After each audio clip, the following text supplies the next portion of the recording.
चलिए स्टार्ट किया जाए। तो हम लोग क्या कर रहे हैं, क्लास 10th का Bihar board official model paper 2024 का कर रहे हैं और सब्जेक्ट क्या है, मैथ। इसमें हम लोग 1 से 25 तक का क्वेश्चन बता चुके हैं।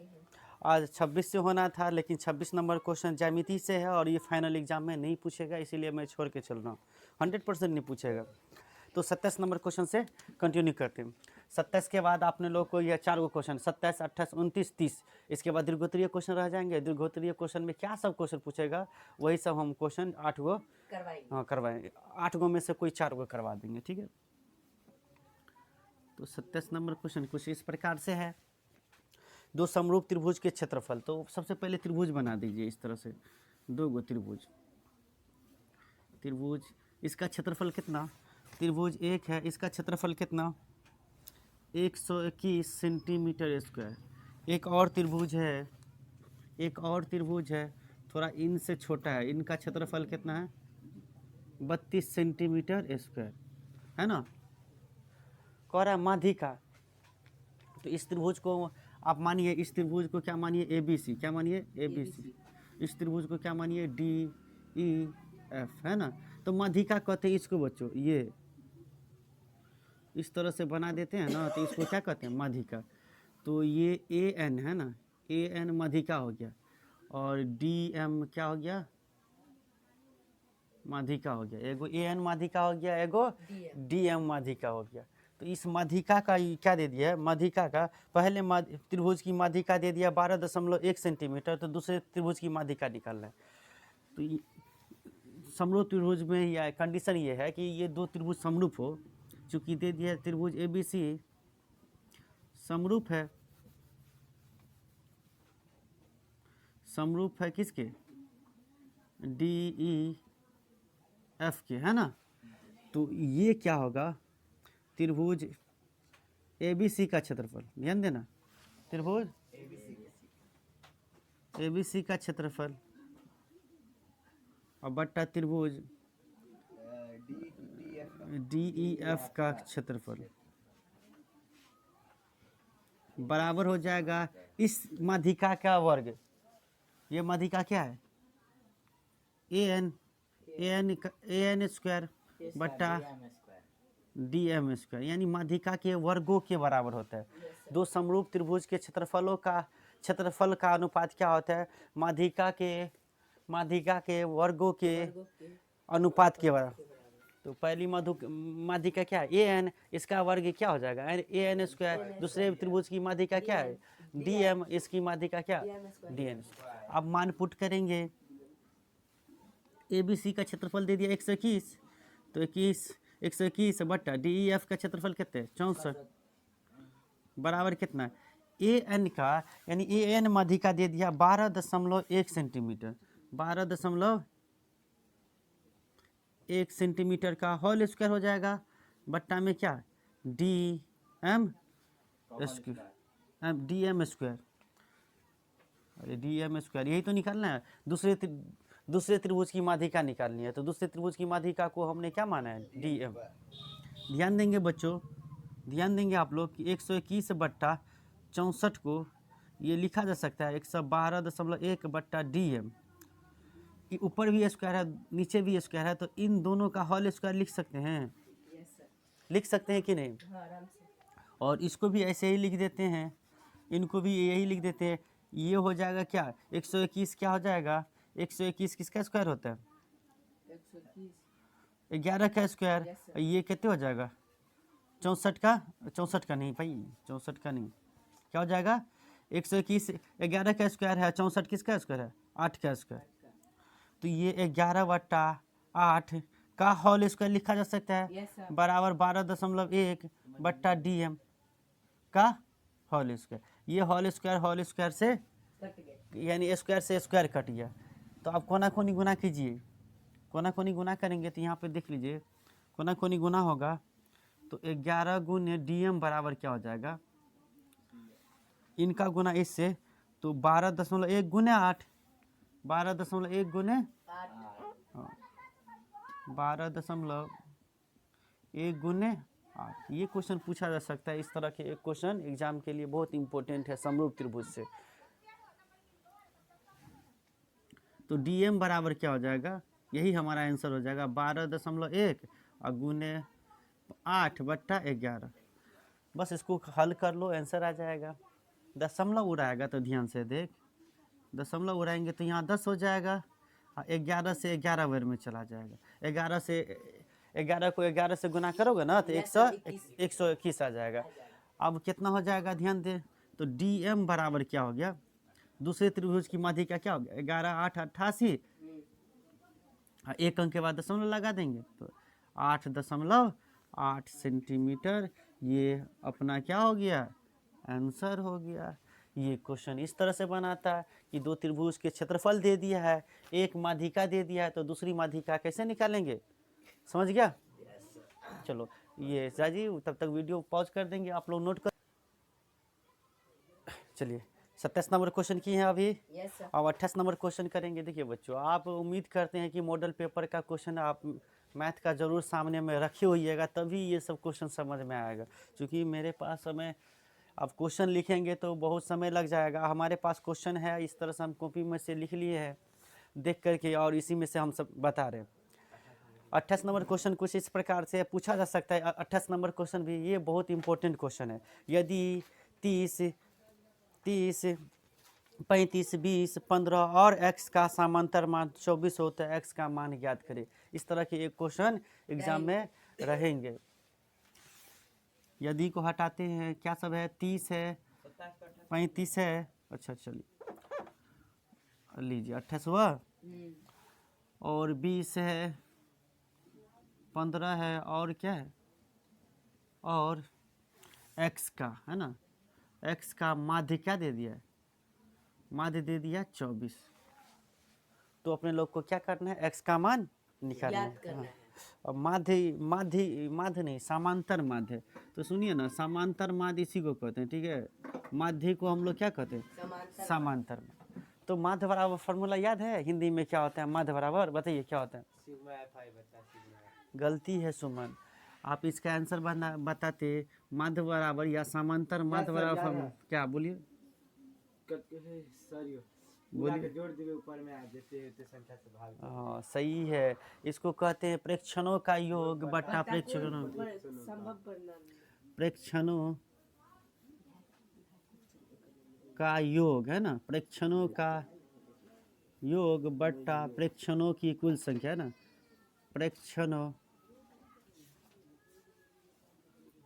का कुल संख्या, है ना, प्रेक्षणों का कुल संख्या। देखिए इसमें बहुत सट गया है, का है कुल संख्या। उम्मीद करते सही बच्चे समझ रहे होंगे, प्रेक्षणों का योग बटा प्रेक्षणों का कुल संख्या। समझो, देखो ना, साथ में उतारो नहीं, पहले समझो। समांतर माध्य वाला फॉर्मूला क्या होता है, प्रेक्षणों का योग बटा प्रेक्षणों। अब ध्यान दो, समांतर माध्य दे दिया है, कह रहा समांतर माध्य की जगह कितना यूज कीजिए, 24। सही लिखे है ना, 24 है ना भाई, गलती 24 है ना जी, 24 है। प्रेक्षणों का योग क्या है, तो देखिए 1 2 3 4 5 को संख्या है, तो जोड़िए 30 plus 35 plus 20 plus 15 plus x। अब बताओ तो राजी, कितना इजी क्वेश्चन है। प्रेक्षणों की कुल संख्या गिनती कीजिए, 1 2 3 4 5, तो 5 से भागा देना है। कितना से देना है, 5 से भागा देंगे, कितना इजी है। अब ये बन जाएगा समीकरण, आप इसको बना लीजिए। देखिए 5 इधर आएगा ना 24 के साथ, तो 24 पंचे हो जाएगा 120, 24 पंचे। अब ये 5 यहाँ चला आ गया, अब सभी को जोड़ लीजिए, इस सभी को जोड़ लिए, 90 आ रहा है। 30 35 कितने हो गया, 65, 20 कितने हो गया, 85, 85 नहीं हुआ, 85 और 10 95, 100 हुआ। तो 100 प्लस कितना x होगा, अपने लोग को क्या निकालना है, x बराबर, तो x बराबर क्या हो जाएगा, 100 और 100 इधर लेके आएगा तो माइनस में 100 बराबर कितना x, कितने हो जाएगा, 120 में से 100 घटाएगा तो कितने, 20 बराबर x। इस प्रकार इसीलिए x बराबर 20, इसीलिए x बराबर कितना 20, इस तरह से लिख दोगे और ये 2 नंबर मिल जाएगा। और यहाँ से एक क्वेश्चन बन सकता है, ठीक है। चलिए वीडियो पॉज कर दीजिए थोड़ी देर के लिए। चलिए बच्चों, अब हम लोग 29 और 30 नंबर क्वेश्चन रह गया है और मॉडल पेपर का हम लोग कंप्लीट कर देंगे पूरे 30 के 30 मॉडल पेपर 30 क्वेश्चन को, लघु उत्तरीय क्वेश्चन को। तो आइए 29 नंबर क्वेश्चन समीकरण बनाने हैं। क्या बनाने हैं? समीकरण बनाने हैं। क्या बनाना है? समीकरण। एक क्वेश्चन यहाँ पे पहले क्या पूछता था, एकदम हल करने वाला, दो चर वाला रैखिक समीकरण से 2 नंबर या क्वेश्चन पूछता है। क्वेश्चन उम्मीद करते हैं कि आप मॉडल पेपर अगर खरीदे होंगे तो सामने में ज़रूर नेट से निकाले होंगे और देख रखे होंगे, और मैं उसको समझा ही रहा हूँ। आप ज़रूर मॉडल पेपर सामने में रख करके देखिए। 2 अंकों की संख्या में दहाई का अंक इकाई के अंक का तिगुना है। तो सबसे पहले हम लोग क्या करेंगे, इकाई अंक दहाई अंक 2 चीज़ आ रही है तो इसको हम मान लेते हैं। तो मानेंगे, माना कि है ना, माना कि 2 अंकों के है ना, 2 अंकों है ना, 2 अंकों है ना की संख्या है ना, 2 अंकों की संख्या है ना का दहाई अंक, दहाई अंक को हम मान लेते हैं दहाई अंक बराबर कितना? x। दहाई अंक को हमने क्या माना? x। दहाई अंक को क्या माना? x। तथा 2 अंकों की संख्या का इकाई अंक को क्या मान रहा हूँ? इकाई अंक को क्या मान रहा हूँ? तो y। क्या मान रहा हूँ? y। तो आपको सोचनी है कि संख्या क्या होगा, इसीलिए संख्या बराबर क्या होगा? हाँ, तथा इकाई अंक बराबर नहीं से लिखा, तथा इकाई अंक बराबर y मान लिया। तो संख्या बराबर समझेंगे सभी स्टूडेंट। संख्या क्या होगा? तो दहाई अंक है तो दहाई अंक x है, तो इसमें दहाई में क्या होता है? 10 से गुना होता है। 10 से क्या हो जाएगा? गुना। तो ये हो जाएगा 10x और इकाई अंक जोड़ देंगे तो यही हमारा क्या हो जाएगा? संख्या। यानी x का जो मान आएगा, x का मान लीजिए 5 आया, 5 आया तो 5 दूनी 10, इकाई का मान 2 आया तो 5 दूनी 5 दाहिन के 50 और 2 जोड़ेंगे तो कितने हो जाएगा? 52। 2 अंकों की संख्या 52 है कि नहीं? इसमें इकाई अंक कितने होगा? 2 और दहाई अंक कितने होगा? 5। तो इस तरह से पहले इतनी बात कर लेंगे। जब भी 2 अंकों की संख्या रहे ज़रूर इतनी बात लिख लीजिए। अब आइए प्रश्न से। क्या है? हाँ, प्रश्न से। प्रश्न से क्या है? प्रश्न से कह रहा है दहाई का अंक। दहाई का अंक क्या है? दहाई का अंक है x। इस तरह से लिख लीजिए x, और इकाई का अंक क्या है? y। अब ध्यान से देखिए, हम लिख लिए दहाई अंक इकाई अंक। दहाई अंक x है, हमने दहाई अंक को x माना है, इकाई अंक को y माना। अब कह रहा है, ध्यान से सुनिएगा, दहाई का अंक यानी x कहता है इकाई का तिगुना है।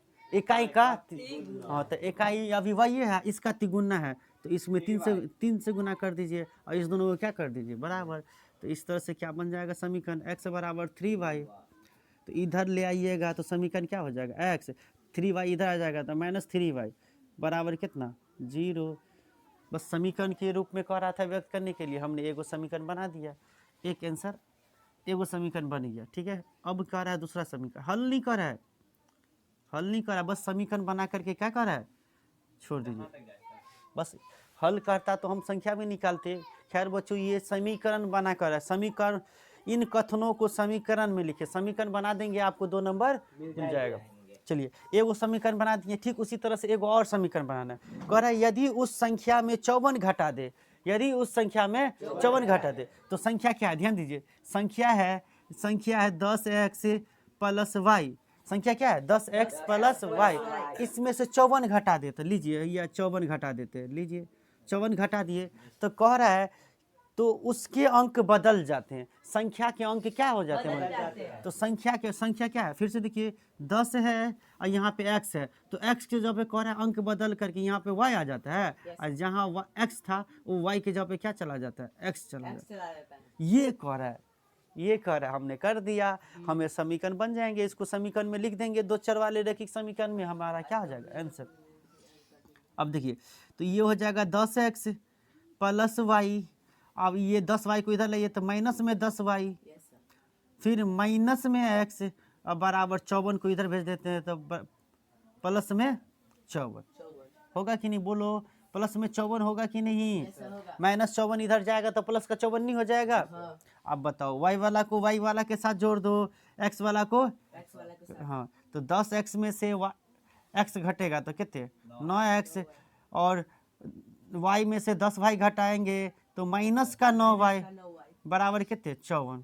अब इसीलिए यहाँ पे क्वेश्चन को सेट किया गया कि बच्चे को कॉमन लेने आता है कि नहीं, तो देखिए यहाँ पे कॉमन आ रहा है 9 से 9 कॉमन आ रहा है, 9 कॉमन ले लेंगे, x माइनस वाई बराबर कितने 54, 9 से काट देंगे 9 6 के 54। इस तरह से अगला समीकरण क्या हो जाएगा, x माइनस वाई बराबर, कह रहा था समीकरण के रूप, इन कथनों को जो बात कही गई थी ये ऐसा ऐसा है, तो इनको समीकरण के रूप में लिखने के लिए हमने लिख दी। और अगर कहता हमें हल करने के लिए तो 5 नंबर में पूछेगा ना, हाँ विलोपन विधि से हल कर दे। उम्मीद करते हैं ये क्वेश्चन के बाद 30 नंबर क्वेश्चन है वज्र गुणन विधि से हल करने के लिए, 30 नंबर के बाद हमारा मॉडल पेपर का 30वां लघु उत्तरीय क्वेश्चन कंप्लीट हो जाएगा। चलिए मॉडल पेपर का ये अंतिम नंबर क्वेश्चन है, 30 नंबर क्वेश्चन। यदि वज्र गुणन विधि से आप नहीं जानते हैं, तो लोग पूछता रहता है कि ना हमको सर वज्र गुणन विधि बता दीजिए, निश्चित है वज्र गुणन विधि पूछेगा ही, और वज्र गुणन विधि आप मेरे तरीके को फॉलो कीजिए और इस पर जितने भी समीकरण बन रहे हैं सभी समीकरण को बना लीजिए, ठीक है। चलिए हम आसान भाषा में आपको वज्र गुणन विधि बताते हैं। वैसे हम वज्र गुणन विधि पर एक वीडियो हम बताए हैं, आप फिर भी हम फिर से ये 30 नंबर क्वेश्चन बता देते हैं। 30 नंबर क्वेश्चन कुछ इस प्रकार से समीकरण है, 3x माइनस 5y हो गया, लीजिए यहाँ पर y लिखने के लिए 4 लिखा गया, ठीक है। 3x माइनस 5y है ना, बराबर दे दिया है 4, तो 4 को इधर ले आइए तो माइनस का 4 बराबर 0। हमेशा या जब वज्रगुणन विधि से पूछे तो इस फॉर्मेट पे बना लीजिए, यानी बराबर 0 कर लेनी है, 0 कर लेंगे तो आसान हो जाएगा। चलिए अगला समीकरण है 3x माइनस 2y है ना, नहीं 3x बोला हो, 9 ही x है बच्चों, 9 ही x है, माइनस 2y माइनस 7 बराबर क्या 0, ये भी बराबर में 7 दिया था, हमने 7 को इधर कर लिया। अब उम्मीद करते हैं समझ गए होंगे, बराबर में 7 दिया है तो 7 इधर आ जाएगा तो माइनस में आएगा ना, तो ठीक है, इधर 4 भी था बराबर में तो माइनस में 4 आ जाएगा, ठीक है। अब ये इस प्रकार से समीकरण है, बराबर 0 कर देना, यानी तुम्हें कभी कभी क्या कर देता है, 4 इस साइड दिया रहता है या 7 इधर दिया रहता है, तो हम इस साइड कर लिए तो क्या हो गया 0 के बराबर। सुनो ना, 2 नंबर क्वेश्चन दिलाएगा और जाके कर लो, ये निश्चित है कर ही लेना वज्र गुणन विधि क्वेश्चन। देखो कैसे बनेगा, सबसे पहले जब x वाले इस तरह से तुम्हें अंश लोगे, देखो x अंश में लोगे, यानी जब ऊपर में x लोगे तो ये इस तरह से ये चीज़ को झाँप देनी है, ये वाला टर्म दोनों का, ये x ये 3x दोनों झाँप दीजिए, इनको गुना कर दो, कोना कोनी गुना, -5 का गुना नहीं ऊपर वाले से नीचे से, ऊपर वाले का गुना नीचे से, देखना रे गधा कि नहीं बनेगा तो हाँ सर ये वज्र गुणन विधि नहीं बना के आए। -5 का गुना -7 से, तो -5 का गुना -7 से, अब बीच में माइनस रहबे करेगा, हो गया। इनका गुना इससे कर लिए, अब -2 का गुना -4 से, देखिए -2 का गुना हाँ -4 से, इस तरह से लिख देंगे, लिख लिए। अब बीच में यहाँ पर देंगे बराबर, अब अंश में लिखेंगे माइनस में y, अंश में क्या लिखेंगे माइनस में y, कॉल आ गया,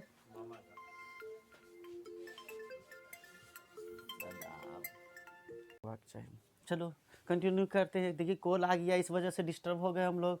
तो जब क्या हो अंश में माइनस में y लेंगे तो y वाले टर्म को झाँप देना, क्या करना है y वाले टर्म को, अब फिर से अब इस तरह से गुना कीजिए, 3 का गुना -7 से, देखिए ध्यान से समझ लिए, 3 का गुना -7 से, फिर 9 का गुना -4 से, 9 का गुना -4 से, फिर बीच में बराबर, यहाँ पर इस बार अंश में क्या लीजिए 1, और जब एक लिए तो ये वाला टर्म को छोड़ दीजिए, ये वाला टर्म को छोड़ दीजिए और इनको गुना कर लीजिए। ये x और y का गुणांक को 3 का गुना 2 से, 3 का गुना 2 से नहीं, चूंकि 2 के आगे में माइनस भी लगल है तो -2 से, फिर माइनस 9 का गुना -5 से। एक चीज़ आप लोग गौर किए कि हमेशा जब भी गुना करते हैं तो ऊपर वाले में से नीचे वाले का गुना, बीच में माइनस, फिर नीचे वाले का। अरे भाई कैलकुलेशन क्यों नहीं आता है? अब तुम देख ना कि यही स्टेप मैन है इम्पोर्टेंट है। अब कैलकुलेशन बहुत आसान होता है। देखिए दो बार बराबर है या एक बार बराबर है तो इधर या का चिन्ह लेते हैं। क्या लेते हैं? या का चिन्ह। एक्स तुम्हें क्यों नहीं आता है? माइनस माइनस मिल के प्लस हो गया। अरे 2 गो माइनस रहे ना तो प्लस हो जाएगा, 2 गो माइनस रहे तो प्लस हो जाएगा। 5 सत्ते कितने? अब देखो इसमें क्या गो माइनस है? 1 गो 3, 1 गो 2 गो 3 गो, 3 गो माइनस रहे तो माइनस ही होगा। यानी विषम संख्या में माइनस रहे बच्चों तो माइनस ही हम देंगे। तो 1 2 3 गो माइनस है तो माइनस, इनका गुना 4 दूनी कितने? समझ में आ गया? अब चलो बराबर है तो बराबर, फिर माइनस में y अंश में है तो माइनस में y, इनके बट्टा में आ जाइए। देखिए इस ई माइनस वाला तो इधर वाले से गुना होगा, ये 7 का गुना 3 से तो माइनस में 21, क्योंकि एक ही गो माइनस था इसीलिए माइनस में। इस बार क्या गो माइनस है? 2 गो, तो फिर इस बार प्लस हो गया। 9 चौक कितने?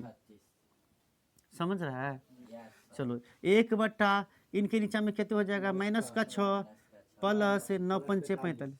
यानी वज्र गुणन विधि आपको 30 गो क्वेश्चन पूछेगा, भले ही समीकरण चेंज कर दे लेकिन मेथड और ऐसे ही बनेगा, ऐसे ही बनाएंगे आपको 2 में 2 नंबर आ जाएगा। चलिए फिर से एक स्टेप देख रहे, घटेगा तो घटाइए। तो x बट्टा है ना, 35 में से 8 घटाओ कितने हो जाएगा? 35 में से 8 घटाओगे कितने? 15 में से 8 7 और ये 2 रह गया तो 27 हो गया। चलिए माइनस y बट्टा कितने? घटा लिए सुमन? 5 6 में से 1 5 और 3 में से 2 घटा तो 1, सही है। 36 में से 21 घटाएंगे तो 15 ना होगा। 1 बट्टा 45 में से 6 घटाइए, 45 में से 6 घटाइए कितना हो जाएगा? 39। एक हासिल ले लेगा तो 15, 15 में से 6 गया 9, 3 रह गया। क्यों घटा रहे हैं? माइनस प्लस चल रहा था, माइनस प्लस सब में प्लस माइनस चल रहा था इसीलिए घटाया। अब ऐसे स्थिति में ध्यान देनी है, आपको क्या करनी है? ध्यान देनी है कि ये वाला को इससे गुना कर दीजिए एक बार, यानी x बट्टा 27 का गुना किससे? 1 बट्टा 39 से, बीच में लकीर इस तरह से दे दीजिए। फिर माइनस y बट्टा 15 का गुना किससे? 1 बट्टा 19। हो सकता है हूबहू समीकरण आपको पूछ ले वज्र गुणन विधि में। वैसे तो चेंज कर सकते हैं लेकिन कंसेप्ट मेथड तो नहीं चेंज करेंगे, समीकरण चेंज कर सकते हैं। मेरे हिसाब से ये अगर क्वेश्चन बहुत ही हूबहू ना पूछ ले आप लोगों को, ठीक है।